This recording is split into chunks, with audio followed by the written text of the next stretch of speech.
on ne publie pas un livre sur l'affaire. On ne passe pas des années à enquêter sur une affaire sensible sans avoir des éléments nouveaux, sans avoir une motivation. D'abord la motivation de découvrir la vérité et d'apporter un éclairage nouveau.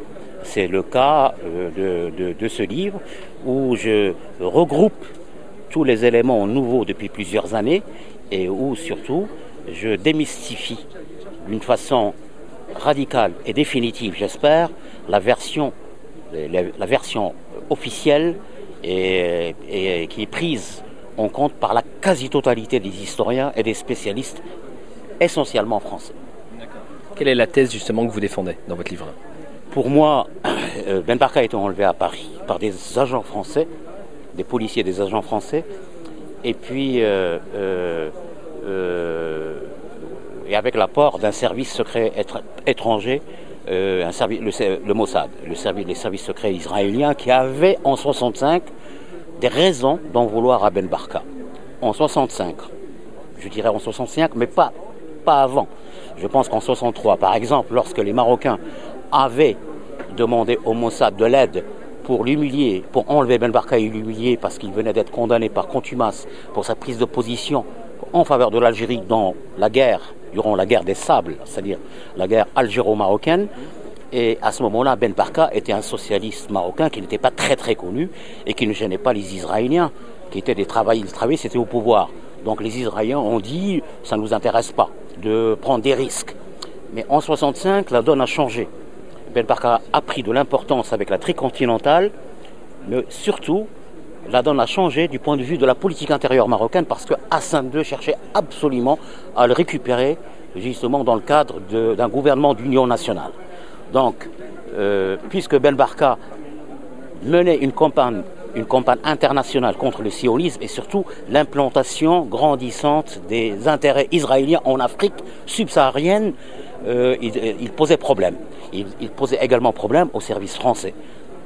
Parce que il y avait un programme de nationalisation. Et en 65, le problème des colons n'était pas réglé. Des terres monopolisées par les colons, des terres fertiles marocaines, et le commerce extérieur qui n'était pas nationalisé. Donc, il y avait un programme, c'est justement d'assainir l'économie marocaine, peut-être au détriment des intérêts français dans l'immédiat, ce que De Gaulle ne pouvait pas accepter. Alors, je pense que Jacques Foccart, l'homme de l'ombre, a pris la décision de faire disparaître Ben Barka à ce moment-là, afin justement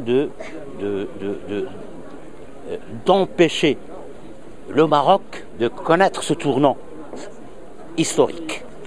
Donc les services français, aidés des services israéliens, seraient la cause, serait à la base des... Il est clair qu'il faut lire le livre, je l'écris, maintenant je parle d'une manière relativement passionnée, mais il faut lire le livre. Je démontre que une présence des services israéliens, il y a des traces reconnues officieusement par les Israéliens, traces d'agents gravitant autour de personnes qui étaient proches de Ben Barka. Et ça d'une part, d'autre part, il est clair que, je veux dire, ça ne devrait même pas se discuter, c'est que des agents français ont participé activement, matériellement et concrètement à la disparition de Ben Barka. Alors on sait que la famille de Ben Barka dernièrement avait demandé la réouverture de l'enquête. C'est une enquête qui en France est vraiment tabou. C'est un dossier qui est tabou. Il n'est pas tabou, mais il n'y a rien de nouveau. Et puis c'est la reproduction permanente de la version officielle, savoir que les autorités marocaines sont responsables, détiennent la vérité et sont responsables de l'enlèvement. Donc les caméras sont braquées sur le Maroc à tort. Je veux dire, c'est une injustice. Donc moi, je suis un opposant de longue date. J'ai écrit des livres incendiaires contre le roi du Maroc. J'ai mené une campagne au Parlement européen contre Hassan II. Mais dans le cas de l'affaire Ben Barka, je considère qu'il est innocent. Alors, vous avez publié ce livre en auto-édition parce qu'il y a eu justement une grosse difficulté. Enfin, vous avez eu des difficultés à trouver un éditeur. Est-ce que vous pensez que cette affaire est encore trop brûlante actuellement en 2012 en France ? Oui, c'est difficile de trouver un éditeur pour ce genre d'écrit en France, parce que là, c'est comme ça, mais on peut publier en auto-édition, et puis vous êtes là. Donc, je suis là physiquement, ça se passe relativement bien, donc il faut faire la part des choses. Alors, j'ai pas pu trouver un éditeur courageux pour ce livre, mais je me suis débrouillé. On peut se débrouiller en France pour publier ce genre de choses.